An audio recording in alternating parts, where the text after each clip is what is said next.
porque yo recibí del Señor lo que también os he enseñado. El Señor Jesús, la noche que fue entregado, tomó pan y habiendo dado gracias, lo partió y dijo: tomad, comed, este es mi cuerpo que por vosotros es partido. Hacer esto en memoria de mí. Asimismo tomó también la copa después de haber cenado, diciendo: esta copa es el nuevo pacto en mi sangre. Hacer esto todas las veces que la bebieres en memoria de mí. Así pues, todas las veces que comieres este pan y bebieres esta copa, la muerte del Señor anunciáis hasta que Él venga. Que el Señor bendiga su palabra leída, así como la exposición de la misma en esta hora. ¿Sabe? El Señor Jesús sabe que usted y yo tenemos mala memoria. ¿Sí o no? Dicen las estadísticas que verdaderamente una persona recuerda del sermón que se habló hoy, ya para el miércoles casi se lo olvidó completo. Mañana recuerda algunos detalles, mañana lunes. Pero para el miércoles, si se tropieza con alguien y dice: ¿fuiste a la iglesia el domingo? Sí, fui. ¿De qué hablaron? El pastor habló a menos que se haya hecho una ilustración gráfica o algo vivido, lo va a recordar. Si no, no va a recordar. Eso dicen las estadísticas. Y yo creo que el Señor sabe esto muy bien y nos pidió que hiciéramos esto en memoria de Él. Hay algunas iglesias que lo hacen semanalmente. ¿Por qué? Bueno, porque han tomado parte de la Escritura donde dice que los discípulos se reunían el primer día de la semana para compartir el pan y lo han tomado así literalmente y lo celebran, una vez por semana. Y eso queda a discreción de cada congregación. Hay otras congregaciones que lo celebran cada 3 meses, cada 6 meses, cada 1 año y nosotros una vez al mes. O sea que todo queda a discreción de la congregación y su liderazgo, cómo lo van a ir haciendo allí. Lo importante es que no se deje de hacer. Lo importante es que no se deje de hacer y lo que ello representa allí. Y el Señor sabía o sabe que nosotros tenemos mala memoria y que nuestra tendencia es a olvidar. Y nos dijo: hagan esto en memoria de mí, no una vez al mes, o no una vez cada año, o no una vez cada semana, hasta que yo venga. Las veces que lo hagan, eso queda a discreción de ustedes porque Él no fijó un día, pero háganlo hasta que yo venga. Eso es lo que nos ha dicho el Señor allí. Y nosotros queremos hoy hablar un poquito de este tema, porque es posible que tengamos entre nosotros personas que pues se han quedado con nosotros, con la congregación a lo largo de estos 2 años, año y medio, y que no hemos compartido con ellos acerca de esto. Pero lo primero que quiero compartir con usted, si a usted le gusta tomar nota, este sería el primer punto que quiero compartir con usted. La cena del Señor es una invitación a mirar al pasado. La cena del Señor, lo que vamos a compartir dentro de un momentito aquí, es una invitación a ¿quién? A la congregación, a aquellos participantes que van a estar participando de ella, si me permite la redundancia. Es una invitación a mirar el pasado. Ahora, ¿qué pasado? ¿Qué pasado? ¿Verdad? Porque esa pregunta cabe muy bien ahí. ¿Qué pasado? Bueno, en primer lugar tenemos que, lo quiero desglosar en 3 áreas. Y la primera es el pasado en Egipto. Esa es la primera, porque esa es el apunte histórico de la cena, ¿sí o no? La Pascua. Ese es el apunte histórico.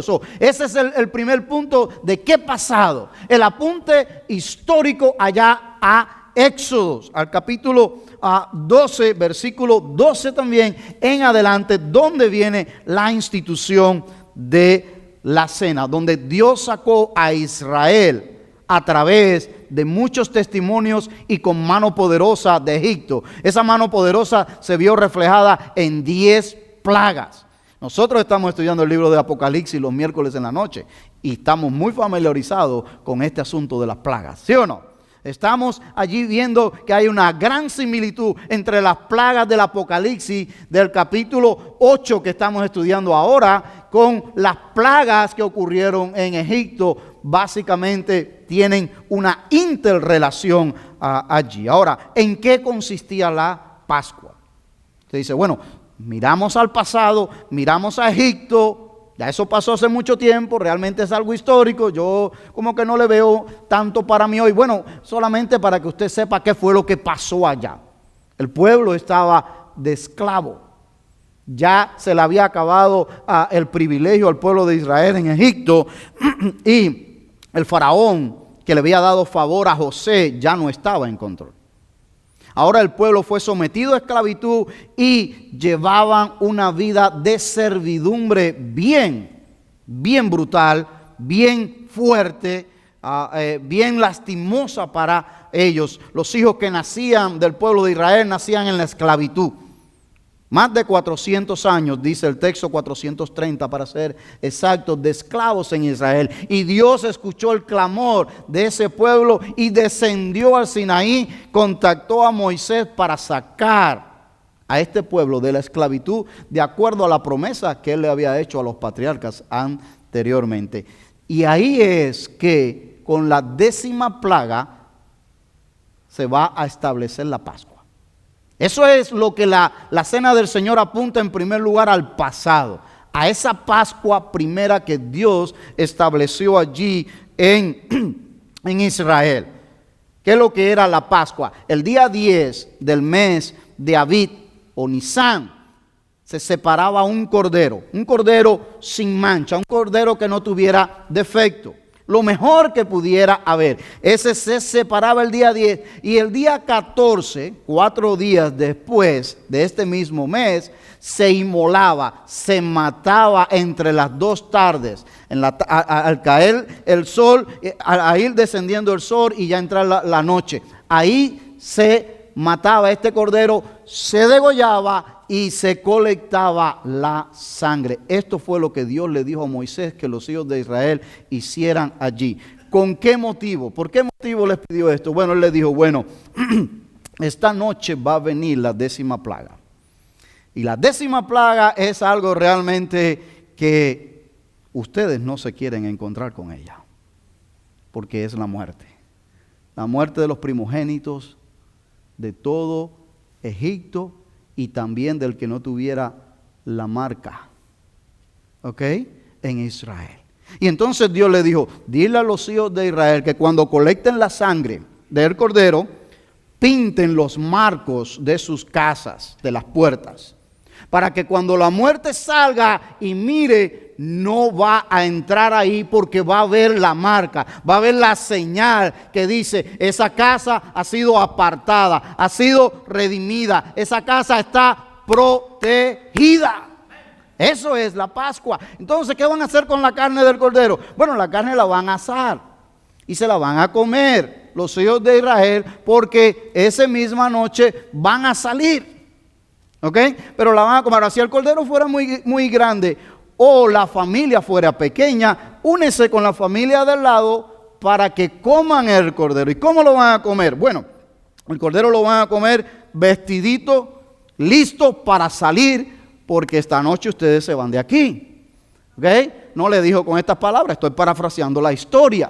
Pero dentro de la Pascua no solamente se iba a colectar la sangre del cordero y se iban a pintar los dinteles de las casas o los marcos de las casas, pero también iban a comer pan sin levadura y también iban a comer hierbas amargas. Porque todo esto involucra un simbolismo, involucra un significado que para posteriormente, cuando ellos celebraran la Pascua fuera de Egipto, cuando ellos celebraran la Pascua fuera de Egipto, las otras generaciones que vinieran detrás de ellos, que ni siquiera se acordaran la esclavitud que pasaron sus padres, entonces con la comida de las hierbas amargas le iba a decir, esto se representa el sufrimiento, el dolor, la angustia, la esclavitud que pasamos allá en Egipto. No nosotros las nuevas generaciones, pero nuestros padres. Y ese era el testimonio que tenían que pasar oralmente, ¿quiénes? Los padres de familia, cada vez que se reunían a celebrar la cena, celebrar la Pascua. Pascua, la palabra Pascua quiere decir pass over, pasar por encima, pasar por alto. Esto es lo que quiere decir. ¿Y qué es lo que iba a hacer Jehová en esa noche? Iba a pasar por alto, por encima de la casa donde veía la marca, y allí no iba a entrar. Y de esa noche murió el primogénito de Faraón. Usted ya sabe la historia. Y entonces le dijo, mira, ¿sabes qué? Ya estoy asqueado de usted. Váyanse de aquí. Váyanse. Aunque después se arrepintió y los persiguió, ya usted sabe la otra historia. Pero le digo, ya váyanse de aquí. Ahora, eso es lo primero que la cena del Señor simboliza. Es una mirada al pasado. ¿Cuál pasado? El pasado en Egipto. Lo que ocurrió literalmente allí. Pero mirar al pasado hoy para nosotros, ¿qué significa? Bueno, significa mirar a la cruz. Porque en la cruz hubo otro cordero. Hubo otra Pascua. ¿Sí? Eso es realmente, ¿qué sucedió en la cruz? Bueno, un hombre, en este caso, fue escogido por Dios. En Egipto, el hombre escogía el cordero. En la cruz, Dios escogió su cordero. ¿Ve la diferencia? O sea, el celebrar la cena te transporta a ver lo que pasó históricamente en Egipto cuando se hizo la primera cena, pero también nos lleva a la cruz del Calvario en la Pascua de Dios también. Un hombre fue escogido por Dios sin defecto, sin pecado, inmolado o muerto, igual que allá en la primera Pascua, y derramó su sangre también. Igual que el cordero derramaba su sangre allá. Lo único que allá, los padres de familia colectaban la sangre y pintaron los dinteles como una señal para que la 10ª plaga, la plaga de la muerte, no entrara en esa casa. En la cruz del Calvario aquella sangre fue derramada y ahora para todo aquel que en él cree, dice allí Juan, el Evangelio según San Juan, capítulo 3, versículo 16, porque de tal manera amó Dios al mundo. ¿No dice así? De tal manera Dios escogió a un hombre sin pecado y lo inmoló en la cruz para que todo aquel que en él cree, tiempo presente, continuo, ¿ok?, no se pierda, mas tenga vida eterna. Ahí usted y yo tenemos la oportunidad de ¿qué? De colectar esa sangre por la fe y ser marcados con el Espíritu Santo en el corazón. Eso mismo que pasó allá, literalmente, en los dinteles de las casas, Dios lo ofrece y lo hace en tu corazón y te sella y te aparta, porque eso dice la palabra de Dios en el libro de los Efesios capítulo 1, donde te nos dio las arras del Espíritu, donde nos ha sellado y nos ha apartado para Dios. ¿Sí o no? Entonces, cuando usted y yo celebramos la cena del Señor, es una mirada al pasado. Aquel pasado donde Dios instituyó la Pascua para que el pueblo de Israel, que tiene mala memoria, como el pueblo cristiano, que tiene mala memoria, no se olvidara de celebrar la Pascua. Para nosotros hoy, cuando miramos la Pascua o cuando celebramos la cena, es una mirada a la cruz del Calvario.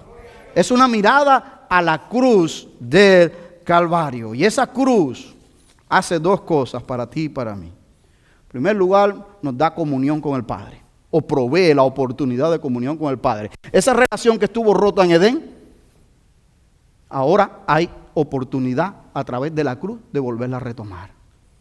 Y segundo, nos permite pasar de muerte a vida, porque entonces la plaga de la muerte no entrará. ¡Qué tremendo! ¿Qué relación hay entre una cosa y la otra? Y usted y yo la podemos vivir. Pero inevitablemente,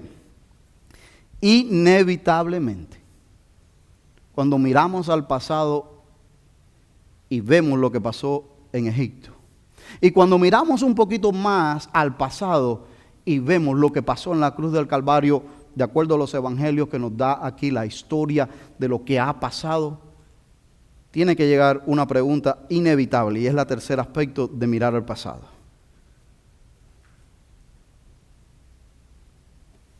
Lo que Dios está haciendo en nuestras vidas.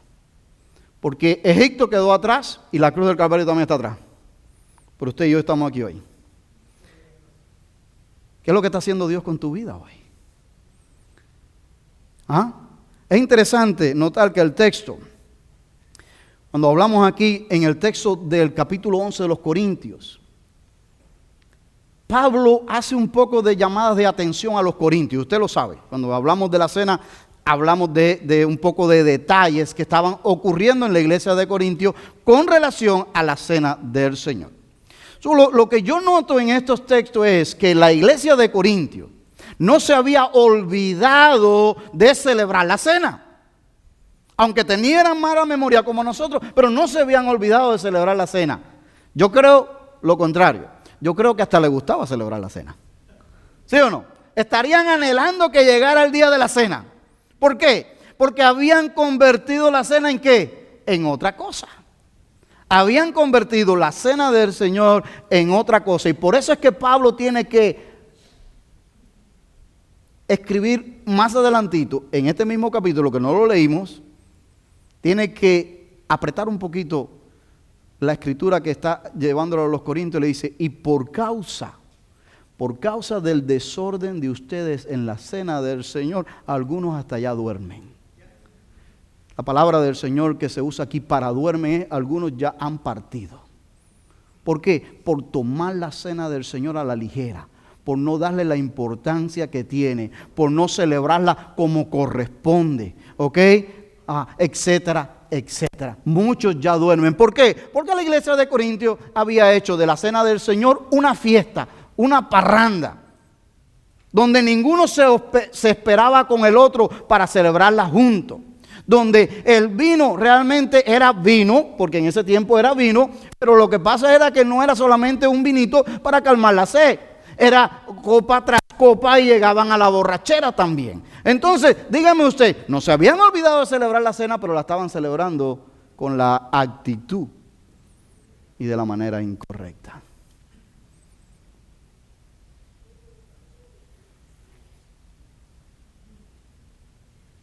¿Qué significa hagan esto en memoria de mí? Cuando el Señor dice, ¿qué significa que Él dice, hagan esto en memoria de mí? ¿Qué es lo que está diciendo? No me olviden. Recuérdense de mí constantemente. Sigan haciéndolo, etcétera, etcétera. No es posible que eso esté envuelto dentro de los pensamientos del Señor Jesús, pero yo creo que significa un poquito más. Yo creo que significa un poquitito más allí. Cuando Jesús tomó o comió la última cena de Pascua con sus discípulos, llegaron al punto allí donde comían el pan, tomaban la copa. Eran varias copas las que tomaban, no una sola copa. Eran varias copas las que tomaban. Esta copa de la cena es la tercera copa. Falta una copa todavía. Esta es la tercera copa. Y cuando tomaron esta copa, el Señor le dijo, y sabe, para la cultura hebrea es totalmente diferente el celebrarla, que quizás para nosotros como gentiles en este contexto. Para ellos es totalmente diferente, porque ellos estaban encargados de pasar esta tradición de generación en generación, oralmente, ahora escrito. Y ellos decían, este es el pan de la aflicción que nuestros antepasados comieron en la tierra de Egipto. Nosotros no decimos esto, pero ellos sí. Ellos dicen eso. Y cuando los judíos recuerdan la aflicción de sus padres, de sus antepasados, no solamente se limitan cuando comen el pan sin levadura y las hierbas amargas de recordar la aflicción que sus antepasados vivieron, pero sino también de recordar cómo Dios con mano poderosa los sacó de Egipto. O sea, las dos cosas van juntas.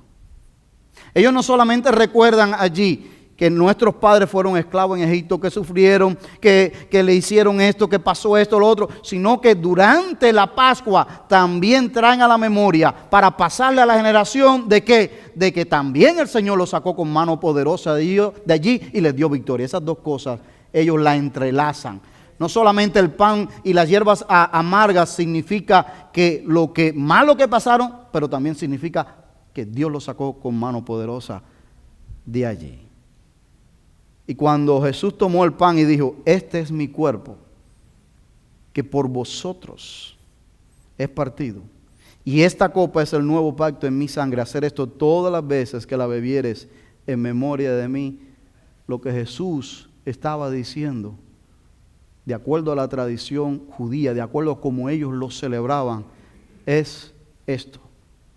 Recuerda cómo Dios proveyó una liberación dolorosa, pero poderosa. Recuerda cómo Dios proveyó para ti, para mí. Olvídate de Egipto ahora, olvídate de la cruz ahora. Concéntrate aquí, tú y yo hoy. Recuérdate lo que Dios ha provisto para ti. Una salida, una opción, una oportunidad, un regalo, un don de Dios que Dios te ha dado. Doloroso, sí, para el Padre. Doloroso, sí, para el Hijo. Para ti y para mí, gratuitamente. Una salida poderosa ha provisto Dios a través de las aflicciones. Por eso es que cuando Cristo se reúne con ellos y Pedro trata de, no Señor, jamás tú te acontezca tal cosa, no hagas eso. Y Jesús lo tiene que reprimir, le dice, apártate de mí, Satanás. No es que Satanás lo hubiera poseído a él, sino que lo que estaba él diciendo realmente era tratando de ¿qué? De evitar que fuera a la cruz. Pero es que esta cruz era necesaria porque acabamos de leer el pastor José hoy en la mañana y dice, pasa de mí esta copa, de ser posible. Pero no era posible. No era posible esta copa. La comunión nos recuerda, hermano, la obra de Dios por nosotros como pueblo cuando nos reunimos como congregación, pero también nos recuerda la obra de Dios de manera personal. De manera personal. Segundo,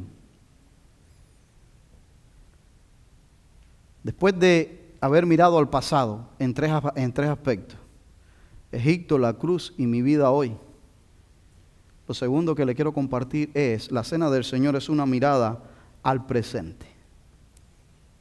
Es una mirada al presente, porque eso dice el texto. Dios espera que hagamos algo hoy. Dios espera que hagas algo hoy con tu vida y con mi vida. Eso Él espera. Es más, Él lo espera todos los días. Él lo espera todos los días que hagamos algo con nuestra vida. ¿Qué cosa? ¿Qué es lo que dice allí? Mirar. Mirar dentro de tu corazón. Mirar dentro de tu corazón. Dice aquí el texto en el versículo 27 que no lo leímos, pero que es parte de la advertencia que Pablo le hace a la iglesia de Corintios.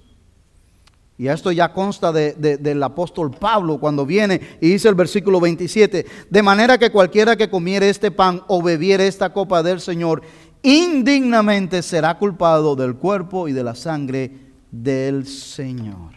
Por tanto, pruébese cada uno a sí mismo y coma y beba de la copa y del pan del Señor.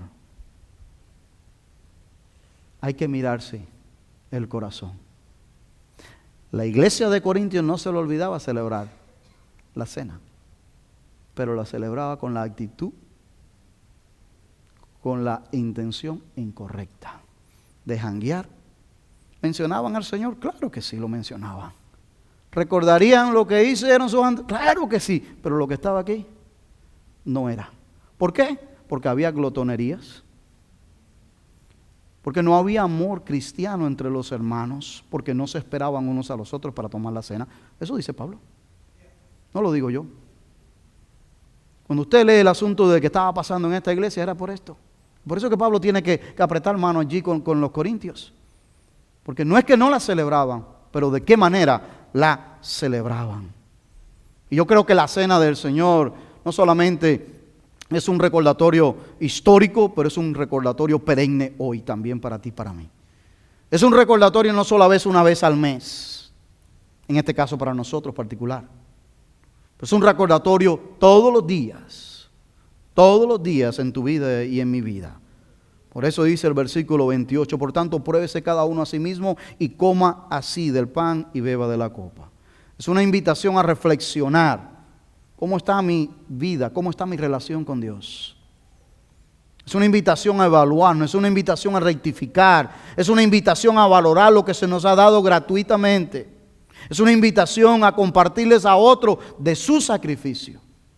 ¿Sí? Dentro de la cena del Señor hay una porción evangelística. Y si la vamos a llevar aplicativa al día de hoy, para ti, para mí, y yo de verdad me tengo que interiorizar y analizar mi vida, cómo está mi vida con relación al Señor, mi vida espiritual con Él y mi vida en obediencia a su instrucción, entonces también tengo que, esta parte no puedo desecharla, tengo que también hacer la mía. Y aquí hay una invitación al evangelismo. Porque dice el versículo 26, que sí lo leímos, pero se lo voy a volver a leer. Dice allí, así pues todas las veces que comieres este pan y bebieres esta copa, la muerte del Señor anunciáis. ¿Qué es lo que estamos anunciando? ¿Qué es lo que estamos anunciando? La muerte del Señor. ¿Y qué significa la muerte del Señor? Que murió por tus pecados y mis pecados. Que Él proveyó el camino de regreso al Padre, porque dice la palabra de Dios en Timoteo que no hay otro mediador entre Dios y los hombres, Jesucristo hombre. ¿Qué es lo que estamos anunciando con la cena del Señor? Que Dios Padre escogió un cordero, sí, en el pasado lo hizo simbólicamente para el verdadero cordero que vería en la cruz del Calvario. Y eso ya pasó. Eso ya pasó. Y cada vez que usted y yo celebramos la cena del Señor, estamos anunciando que Cristo murió. Si hoy hay visitas aquí en medio nuestro que no han recibido al Señor Jesucristo, hoy estamos proclamando eso. Que Cristo murió por ti, porque te ama. Porque te ama. No tenía que haberlo hecho, pero por amor. Hoy estamos proclamando eso, de que Dios hoy te está dando la oportunidad de que puedas por la fe creer en Él y ser apartado, ser inscrito en el libro de la vida, ser allí sellado, como dice la palabra de Dios, para que regreses a la comunión con el Padre, pero no solamente la comunión con el Padre, para que la muerte, como en Egipto, no tenga poder sobre tu vida. Todo aquel que en Él cree, dice la palabra, no será avergonzado. No será. La cena es una mirada al pasado, pero también es una mirada al presente. Pero ese presente es en mi interior. Y al mismo tiempo, ese presente en mi interior me está diciendo, ¿estoy anunciando la muerte del Señor con mi vida o no? ¿Estoy anunciando la muerte del Señor con mi vida o no? ¿Estoy proclamándolo con la manera en que yo vivo? ¿Ves? Y tercero y último, la cena del Señor es una invitación a mirar al futuro. Pasado, presente y futuro. Tan sencillo como eso. Pasado histórico, presente el que tenemos hoy, porque mañana no lo tenemos. Esto es lo que tenemos hoy. Si vas a hacer la diferencia, hazla hoy. No pienses que para mañana, porque mañana no sabemos. ¿Ok? Pero al mismo tiempo es una mirada al futuro, porque el futuro está en las manos de Dios. ¿Por qué? Por lo que Dios promete. Lo que Dios promete allí en la cena del Señor. Versículo 26 al final dice, hasta que Él venga. ¿No dice así? El versículo dice eso. El versículo dice, hasta que Él venga. Quiere decir que Él viene por su iglesia. Él viene de regreso. Y mientras ese día pasa, nosotros vamos a estar celebrándolo. Pero al mismo tiempo es una promesa de que Dios viene. Y viene allí por su iglesia. Cristo viene, hermano, y viene muy pronto. Cristo viene y viene muy pronto. Ahora, hasta que Cristo regrese, debemos de seguir haciendo lo que Cristo dijo. ¿Y qué fue lo que Cristo dijo? Hay, en el versículo 23, regrese conmigo al versículo 23, para que vea lo que Cristo dijo. Porque Cristo dijo algo allí en el versículo 23. Y ahí hay dos verbos que son interesantes. No vamos a entrar en clase de español, pero son interesantes. El versículo 23 dice, porque yo recibí del Señor lo que también os he enseñado. Porque yo recibí, dice el apóstol Pablo, lo que también os he enseñado. Ahí hay una relación entre estos dos.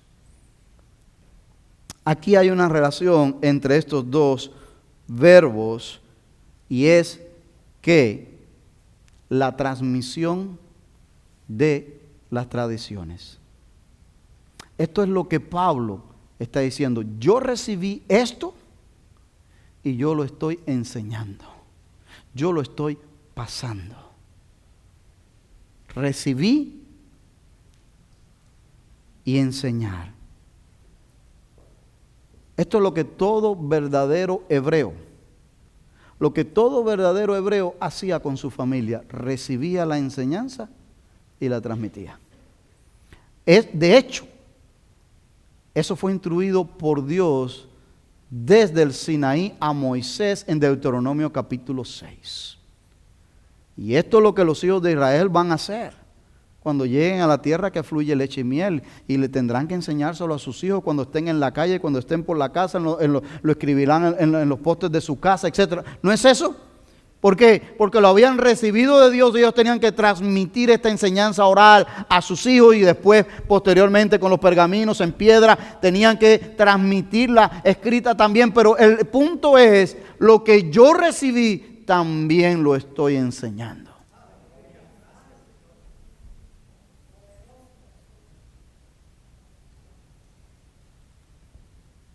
¿Cómo lo estamos enseñando nosotros? Es la pregunta.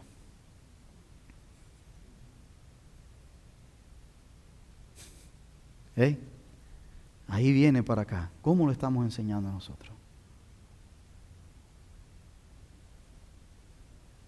Y no estoy hablando de una enseñanza doctrinal aquí en la iglesia. Es cómo lo estamos enseñando con nuestras vidas. Porque no es como el doctor dice, haz lo que yo digo y no lo que yo hago. ¿Ok? Eso no funciona en la vida cristiana. Haz lo que yo vivo, porque en mí lo has visto. Cuando nuestros hijos lo están mirando, nuestros sobrinos, nuestros nietos, nuestros compañeros de trabajo, nuestra familia, lo está viendo todos los días. Lo que yo recibí, lo estoy transmitiendo. Quieras o no. Lo quieras o no. Y lo quiera yo o no, lo estamos transmitiendo. Termino con esta meditación. Cuando celebras la cena del Señor, ¿hacia dónde miras? ¿Solamente lo dejamos como algo histórico en el pasado? Porque si es como algo histórico, pues eso se aprende en la universidad. O una clase bíblica y ya. Y lo aprendimos y lo memorizamos y ya. O cuando celebramos la cena del Señor, verdaderamente miramos en lo profundo de nuestro corazón. Y cuando miramos a lo profundo de nuestro corazón, miramos allí y decimos, gracias Señor por tus promesas, porque hay promesas de un futuro mucho mejor todavía. ¿Cómo lo miramos? Ahora, en unos minutos ya vamos a celebrar la cena. Y como le dije, no todos los meses hablamos de este tema, pero sentía de parte del Señor que era importante recordar esto. Recordar esto porque vamos en un mundo tan veloz, tan agitado aquí, que podemos perder y podemos también caer, hermanos, como iglesia, congregación, en una rutina de la cena. Y Dios nos libre de caer en una rutina. Porque aunque es un acto simbólico, no deja de ser solemne. ¿Sí o no? Por lo que representa. Por lo que representa. Y Dios nos guarde de eso. Como esta iglesia de Corintios, que no se olvidaban de celebrarla, eran muy fieles en ella. Pero dentro significaba ¿qué? Dios nos guarde de nosotros celebrarla con esa actitud, sino hacerlo verdaderamente como el Señor dijo, yo he provisto a través de sufrimiento, dolor, una salida poderosa para tu vida y para mi vida en la cruz del Calvario.